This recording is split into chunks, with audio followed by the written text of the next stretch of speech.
Hey, good morning. Today we're going to do a twofer. We're going to do the 7-inch wire stripper cutter and the coaxial compression tool with 6-piece F-style connectors.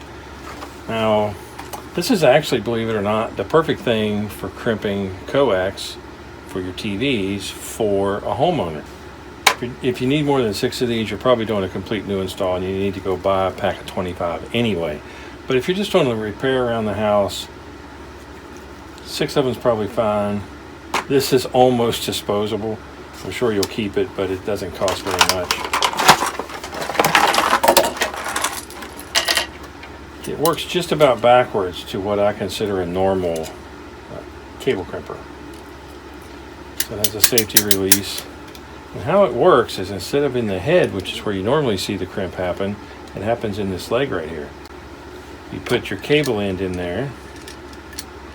You put your cable in there, and when you compress this, it actually compresses this fitting onto the cable, and it works very well. I used it when we first bought our house because the cabling here wasn't very good and I had to replace a couple rods. I went and got a Coax. So it's got one end cut off. So we'll use our new wire strippers.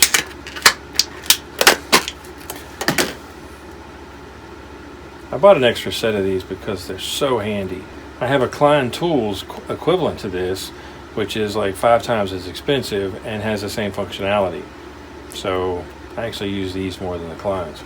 The insulation, it says to strip back all the insulation 1/4 inch. I recommend you actually go 5/8 of an inch. So let's try that. Now that center connector should be about 18 gauge. So we'll use the 18 gauge to cut down to it. So just rotate, and there we go. So I left that long for a reason. When I put that in there, I actually want that to extend a little bit, and then I'll cut it even with this. I don't like it when they're down in under there. Makes it harder to install.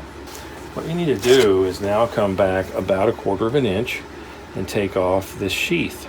So since you're only taking off the sheath, I use the biggest wire stripper size, and I just gently rotate, careful not to cut the insulation or the braid. So I'll cut that until it's cut, and I'll take it off, and there we go. Now they say in the directions, fan back the sheath. Well, yes and no. If that braid touches that wire, you have a dead short on your coax.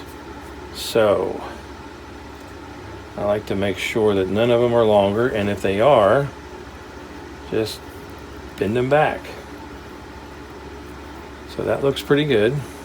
Now you want that braid to be as tight as possible. This is a really cheap cable, by the way. So you want that braid to be as tight as possible because when you put it in there, you want the braid to be on the outside of that. See, and it'll go down over that center insulator. And you get guaranteed more separation. So before you start, clip that off. Put that in. And that's how you hold it to crimp it. And when you crimp it, you just pull the sides together, of course. There's a perfect crimp. That's why I like these so much. They're almost impossible to screw up. After you crimp this, get out your multimeter.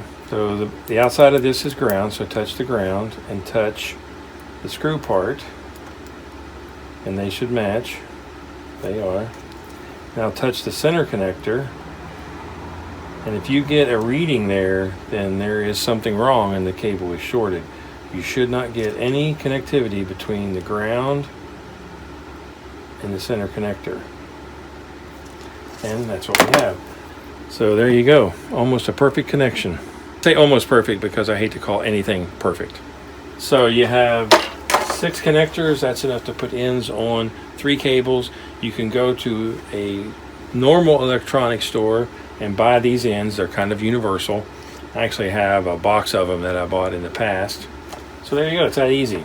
So if you need to refinish an end, very cheap. Now in this day and age, in most houses, you bring the coax into your cable box and that's it. Everything else is HDMI cables. So there you go. How to refinish a cable end. Relatively cheap. You don't have to call the cable company and have them charge you $50 to come out to do one thing. If you like the videos, please subscribe to my channel. Thanks for watching.